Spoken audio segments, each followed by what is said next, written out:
طرح قبضہ کر گئی۔ تمہاری وجہ سے میری اتنے دنوں کی محنت ضائع ہو گئی۔ اسپورٹ لڑکی، میرے دل کر رہا تمہارا گلا دبا دوں۔ تمہیں اتنی بے تکی سی چیخ مارنے کی کیا ضرورت تھی؟ اگر اتنی ہی بے ڈرپوک ہو تو اس جنگل میں کیا کر رہی ہو؟ جا کر اپنے گھر بیٹھو آرام سے۔ وہاں وہ اس کے اوپر کھڑا اسے گھورتا ہوا بول رہا تھا۔ انداز ایسا تھا جیسے اس کا چچ چبا جانا چاہیے۔ وہ 3 دن سے اس کی طاق میں تھا۔ آج جا کر یہ سنہری موقع میرے ہاتھ آیا تھا، پر تم پتہ نہیں کیا سے نازل ہو گئی تو یوں فضول طریقے سے چیخ لینا، وہ نکالنا ضروری۔ تمہاری وجہ سے میرا نشانہ چونک گیا اور گولی اس کی ٹانگ میں لگی۔ وہ بری طرح اس پر برس رہی تھی اور وہ خاموشی سے آنسو بہانے میں مصروف تھی۔ پتہ نہیں وہ جھاڑیوں میں کیا چھپ گیا ہے۔ زخمی شیر کو تو یوں چھوڑ بھی نہیں جا سکتا، اور اب تو میرا بجائے وہ میری طاق میں ہوگا۔ آخر اسے اپنی زخمی کے جانے کا انتقام بھی ہو تو لینا ہے۔ وہ خود کلامی کرنے میں مصروف تھی۔ وہ کچھ سوچتے ہوئے اپنے آپ سے باتیں کر رہا تھا۔ اب وہ رونا دھونا بھول کر بس زخمی شیر کے نام پر دل گئی۔ اس کے خوف سے پیالی آنکھوں پر نظر پڑی تو تنزیہ مسکراہٹ چہرے پر سجا کر بولی، تم اپنی خیر مناؤ، کیا پتہ میری بجائے تم ہی اس کے ہاتھے چڑھ جاؤ۔ بڑی عیاری ہے، 3 دن سے مجھے نچا کر رکھا ہوا ہے، کچھ تمہیں بھی سزا ملے۔ یوں لے موقع چیخنے کی، اور پھر اس کے جواب کا انتظار کیے بنا وہ آگے بڑھ گیا۔ یہ تو شاید واپس جا رہا تھا اور مجھے اسی سے ہیلپ مانگنی چاہیے۔ جیسے بھی آخر ہے تو انسان نہ چاہے دلاد نمائی سہے اس سے زخمی شیر سے تو بہتر ہے نا۔ اگر یہ بھی چلا گیا تو میرا کیا بنے گا؟ اس سوچ کے ذہن میں آنا تھا کہ وہ جو اتنی دیر سے مستقل ایک ہی نگال میں بیٹھی تھی، اٹھ کر اس کے پیچھے بھاگی۔ چیخ کر اسے کساد آواز نہیں دی کہ وہ پہلے ہی اس کی چیخنے سے چڑھا ہوا تھا۔ وہ بڑی سست روی سے چل رہا تھا، اس لیے آئلہ نے 2-4 سیکنڈ میں ہی اسے جا لیا اور پھولی ہوئی سانس سے اس سے مخاطب ہوئی، دیکھو میں یہاں راستہ بھول کر آئی ہوں، آپ کی بڑی مہربانی ہوگی اگر آپ میری مدد کر دیں۔ تو وہ جو اس کے بھاگ کر اپنے پیچھے آنے پر حیران تھی، اس کی بات سن کر یازی سے بولا، وہ تو مجھے خدمت خلق کا کوئی شوق نہیں، داؤں اگر ہوتا بھی تو تمہارے تو ہرگز نہ کرتا۔ میری طرف سے معذرت۔ اس پر ایک سخت غصے سے بھرپور مہنگا ڈال کر جیسے ہی آگے بڑھا،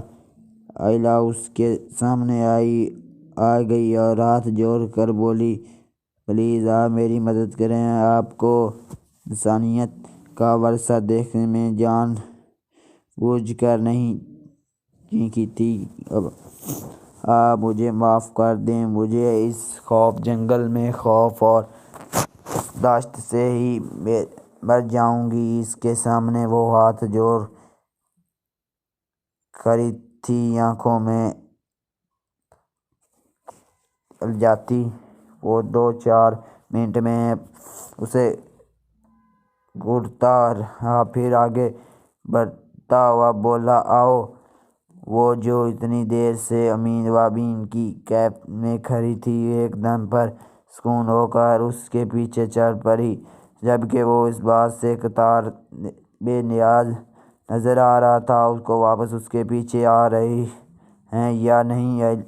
ایلا تقریباً بھاگ رہی تھی، لیکن پھر بھی اس سے کافی پیچھے تھی۔ بھاگتے بھاگتے اس کی ٹانگیں بری طرح شل ہو گئی تھیں، سانس پھول گیا تھا، لیکن وہ پھر بھی بھاگ رہی تھی، یوں جیسے اسے خوف ہو کہ وہ اسے چھوڑ کر چلا جائے گا۔ اسے شاید اسے بھاگتے روتے ادھر آدھے گھنٹے گزر گیا تھا، جب وہ ایک جیپ کے پاس جا کر رک گیا۔ ڈرائیونگ سیٹ پر بیٹھ کر اس نے ساتھ والی سیٹ کا دروازہ کھول دیا۔ ایلا کے بیٹھتے ہی اس نے جیپ فل سپیڈ میں دوڑنا شروع کر دی۔ اسے شاید ہر کام تیز رفتار کرنا پسند تھا، تیز گاڑی چلانا اور تیز آواز میں بول کر سامنے والے کو دہلانا۔ اس کی طرح تو اس نے سراسر نظر سے بھی نہیں دیکھا تھا، جبکہ وہ چوری کتنی بار اس کی طرف دیکھ چکی تھی۔ Black jeans, black high jacket, long shoes, کندھے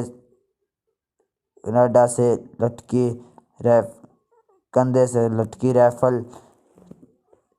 جیکٹ کی جیب میں ٹونسا ریوالور اور پینٹ کی جیب میں عرصہ خنجر۔ وہ شاید کوئی پروفیشنل شکاری تھا، اس لیے 11 کی جیپ چلانے کا انداز اور اس کے چہرے کے تاثرات بتا رہے تھے، اور وہ اس جگہ اور یہاں کے حالات سے مکمل راحت ہے۔ ایلا کے دل میں کچھ اطمینان ہوا۔ شکر ہے دوست بندے کے پاس پہنچ گیا، اگر یہ بھی میری طرح انجان آدمی ہوتا تو میں کہیں تھی کام سے۔ وہ اس کے مکمل جائزہ لینے کی بات سوچ رہی تھی، اس وقت جیپ ایک جھونکے سے رکی۔ اس سے کچھ بھی کہے بغیر وہ ایک جھونکے سے جیپ سے نیچے اترا اور سامنے نصب خیمے کے پردے اٹھا کر اندر چلا گیا۔ وہ اس کی بدتمیزی پر کھول کر رہ گئی۔ اتنا بے بوادھ اور بدتمیز انسان ہی نہ اگر مدد کر ہی دیتی تھی تو کچھ انسانیت کا ثبوت تو دے۔ وہ وہیں جیپ میں بیٹھی جل رہی تھی جب یوں ہی بیٹھی 10-15 منٹ گزر گئے اور وہ دوبارہ باہر نکلا تو وہ خود جیپ سے نیچے اتری اور بن بلائی مہمان کی طرح خیمے میں داخل ہو گئی۔ اسے اپنی اس شرمی پر سخت تاؤ آ رہا تھا، لیکن حالات کا تقاضا تھا کہ گدھے کو باپ بنا لیا جائے، اس لیے اس نے چہرے کے تاثرات بھی دوستانہ رکھے۔ اور اس کا خیمہ کیا تھا، پورا لکژری بیڈ روم تھا۔ کم از کم اس نے زندگی میں جتنے خیمے دیکھے تھے ان سب سے مختلف تھا۔ پورے خیمے تو وال ٹو وال کلاڈ تھا۔ میرزون کلارک کا دیبیج اور ارکم دا کلین جس پر سبز اور سنہری پرنٹ تھا، سنگل فولڈنگ بیڈ جس پر ہلکے نیلے رنگ کی چادر بچھی تھی اور سائیڈ پر فولڈنگ چیئر رکھی تھی۔ ذرا آگے ایک میز تھی جس پر ٹائم پیس، ٹیپ ریکارڈر، 2-4 کتابیں اور سگریٹ کی ڈبیاں رکھی تھی۔ بیڈ کے ساتھ میں یعنی خیمے کی دوسری دیوار کے ساتھ 2 فلیکس رکھے تھے۔ ایک عدد ڈسٹ بین بھی تھا اور ساتھ ہی ایک میز پر چولہا رکھا تھا۔ اس میز پر 2-4 برتن اور کچھ کھانے پینے کا سامان بھی نظر آ رہا تھا۔ یا علی یہ کوئی نواب صاحب ہیں یا شکاری، اتنے شاہانہ انداز میں تو کسی کو شکار کرتے نہیں دیکھتے۔ یا صاحب تو لگتا ہے ایام مستقل قیام فرماتے ہیں۔ وہ اس کی آمد کی نوٹس لیے بنا اپنے لیے چائے بنانے میں مصروف تھا۔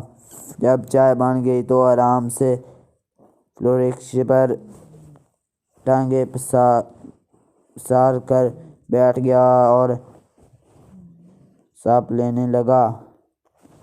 اپنی اتنی انسداد پر اسے سخت غصہ آ رہا تھا، لیکن کوئی اور جانے بنا نہیں تھی، اس لیے مجبورہ خود کو سیٹتے وہیں قالین پر سمٹ کر بیٹھ گئی۔ وہ بڑی مشکل سے خود کو سمجھا رہی تھی اور اپنی آنا اور اونچی ناک کو تھپک کر سلا رہی تھی۔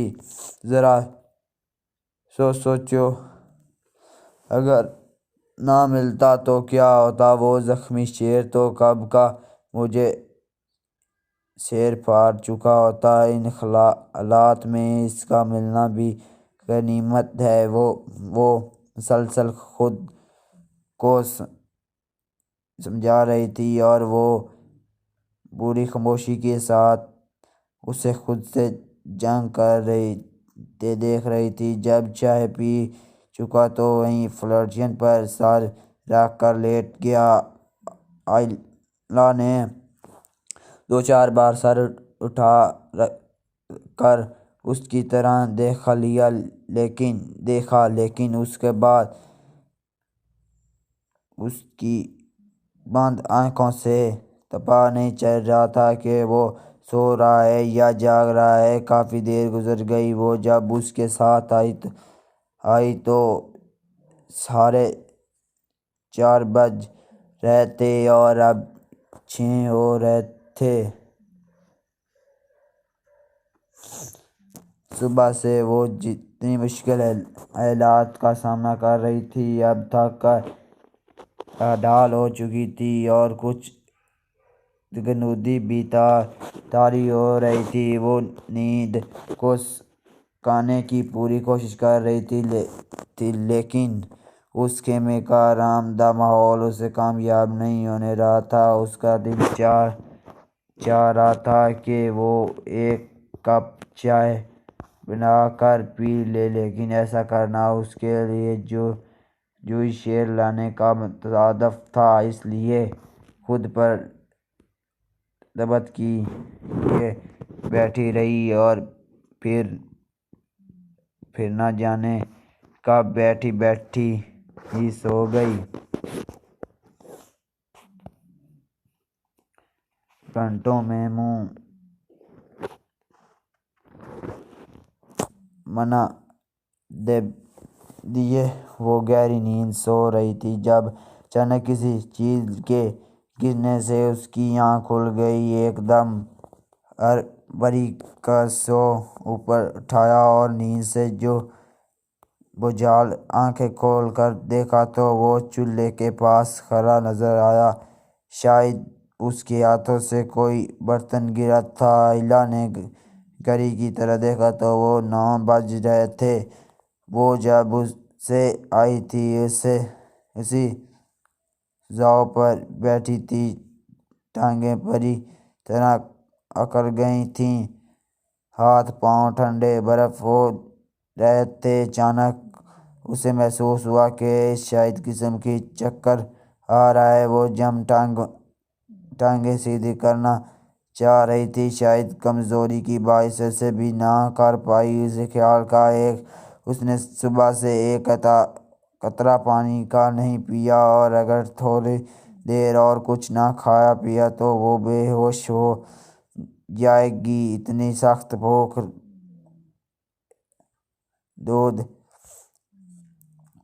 دوڑ اس نے کب کی تھی زندگی میں، وہ بھی خالی پیٹ، لہٰذا اس کا نہال ہو جانا فطری تھا، اور وہ پنیری سے ٹن ڈبہ کھول رہی تھی۔ پھر شاید اس نے اس میں سے خشک مچھلی کے ٹکڑے نکالے اور فرائی کرنے لگا۔ بھوکے پیٹ کو کھانے کی خوشبو نے پاگل کر دیا۔ وہ ندیون کی طرح اس کی طرف دیکھ رہی تو وہ تو یوں لگ رہا تھا جیسے وہ یہاں اکیلا ہو، اسے اس کے وجود سے کوئی سروکار نہیں تھا۔ شاید اپنے خیال میں وہ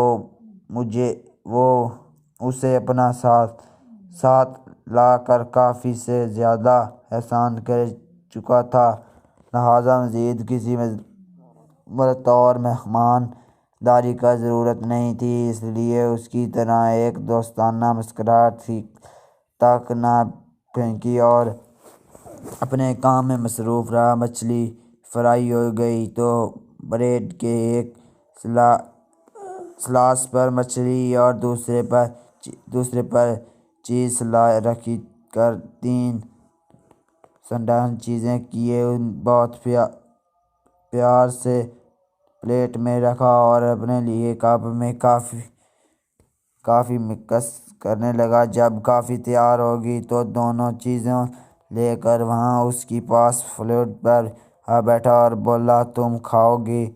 اور اس کی تو یہ حالت تھی کہ اس سے چھین کر کھا جاتی، خالی پیٹ سارا وانا بھول گئی۔ آج اس نے جانا کہ بھوک کتنی بری بلا ہے، شاید اس لیے لوگ پیٹ کی خاطر کچھ بھی کرنے کو تیار ہو جاتے ہیں۔ بمشکل اپنے ٹکراتے اور چکراتے وجود کو سنبھالتے ہوئے آگے بڑھی اور اس کے افرا کے جواب میں بغیر کسی تکلیف کے پلیٹ سے ایک سینڈوچ اٹھایا اور یوں کھانے لگی جیسے اس کے چھین جانے کا خطرہ ہو۔ وہ اپنا کھانا چھوڑ کر بہت غور سے اسے دیکھنے لگا۔ جب نیوز کی خاتونوں میں سے کوئی لگ رہی تھی 2-3 نوالے میں اس نے اپنا سینڈوچ ختم کر لیا، مگر ایک سینڈوچ سے تو اس کا آدھا پیٹ بھی نہیں بھرا تھا۔ اس نے پلیٹ اس کے آگے کی تو اس نے فوراً دوسرا سینڈوچ اٹھا کر کھانا شروع کر دیا۔ اس وقت بھوک کے سوا کوئی بات یاد نہیں رہی تھی۔ وہ بے چارہ جو اپنے سینڈوچ میں سے ایک نوالا لے چکا تھا وہ بھی اس کے سامنے رکھا پلیٹ میں رکھ دیا اور اپنے بیگ سے بسکٹوں کا ایک پیکٹ نکال لایا۔ جب تک اس نے بیگ کھولا وہ بڑے اطمینان سے 3 سینڈوچز کھا چکی تھی۔ اس نے پلیٹ سامنے کی تو وہ شرمندگی سے ہو گئی۔ پلیٹ میں اناج گیا تو سارا شرم بھی یاد آ گئی۔ اس لیے اسے اپنے ندیدے پن اور بے احتیاطی پر افسوس بھی ہوا۔ بسکٹوں کی طرح ہاتھ بڑھائے بغیر وہ یوں سر جھکائے بیٹھی رہی تو وہ بولا، اگر کافی پینی ہے تو خود اٹھ کر بنا لو۔ مجھ سے یہ امید مت رکھو کہ میں تمہاری مہمانداری کروں گا۔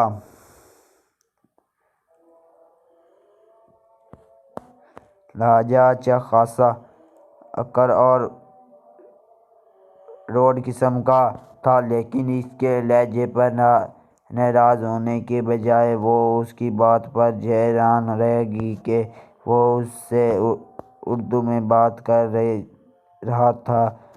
آپ پاکستانی ہیں؟ وہ کچھ جوش اور خوشی سے بھرپور لہجے میں بولی تو وہ اپنے مخصوص اکڑ لہجے میں بولا، کیوں؟ تمہیں جو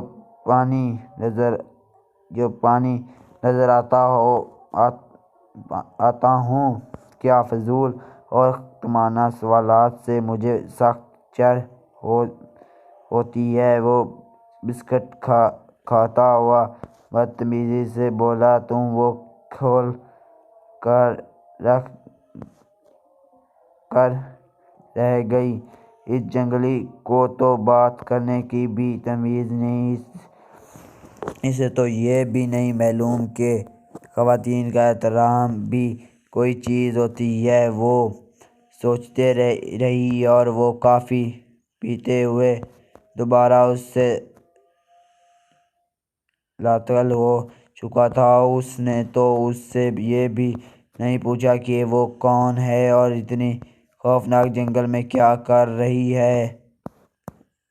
اس کا انداز ایسا تھا جیسے وہ قطع لاپرواہی ہو۔ اگر وہ ہے تو ٹھیک، اگر وہ نہیں ہے تو بہت اچھی بات ہے۔ پھر وہ اٹھے، پلیٹ اور کپ وہیں چولہے کے پاس رکھے اور باہر چلا گیا۔ کافی دیر ہو گئی اور وہ واپس نہ آیا تو آئلہ کو گھبراہٹ شروع ہو گئی۔ وہ احتیاطی خیمے سے باہر نکل آئی۔ ارد گرد پھیلا انداز خوف کے دو چاند کر گیا، سوائے دورداری سے آتی چیخوں کے کچھ سنائی نہ دے رہا تھا۔ عجیب و غریب آوازیں جانے کسی جانور کی تھیں یا کسی اور چیز کی۔ وہ خوف سے سن کھڑی رہ گئی۔ چاروں طرف پھیلی تاریکی اور گھنا جنگل جس میں وہ اس وقت اکیلی تھی۔ اس نے خوفزدہ ہو کر رونا شروع کر دیا۔ تبھی اسے اپنے نزدیک قدموں کی چاپ سنائی دی تو اس کے منہ سے بے احتیاط چیخ نکل گئی۔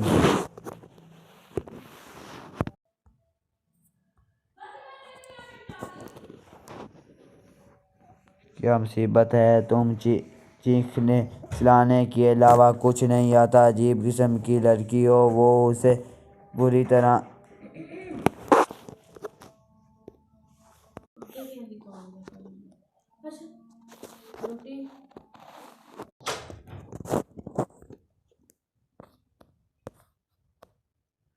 گھس گیا اور وہ وہاں سے چونکتی اس کے پیچھے چلی آئی۔ اس کے تمام تر بدتمیزی کے اس کے ہونے سے ایک عجیب تحفظ کا احساس ہو رہا تھا۔ ایک دم سارا خوف زائل ہو گیا۔ اس نے اندر آ کر ایمرجنسی لائٹ آف کر دی اور کمبل تان کر لیٹ گیا۔ وہ کچھ دیر تو کھڑی اسے دیکھتی رہی، پھر وہ قالین پر دونوں فروش مل کر آگے اوپر لیٹ گئی اور دوپٹہ پورا کھول کر خود اپنے اوپر ڈال لیا۔ بھلا ہو اس فیشن کا، اس نے خود سے کہا، ورنہ ٹھنڈی زمین میں ٹھہرتی کے بعد جاتی لیٹے ہوئے ابھی 2-4 منٹ ہوئے ہوں گے۔ وہ آس پاس آتے جانوروں کی آوازیں اسے خوفزدہ کر رہی تھی، اس لیے اسے لگ رہا تھا سب جنگل کے جانور مل کر آ رہے ہیں۔ گپ انداز وزین جنگل اس کے ذہن میں عجیب سی خیال آنے لگے۔ ہمیں دیں اجازت اور اللہ حافظ۔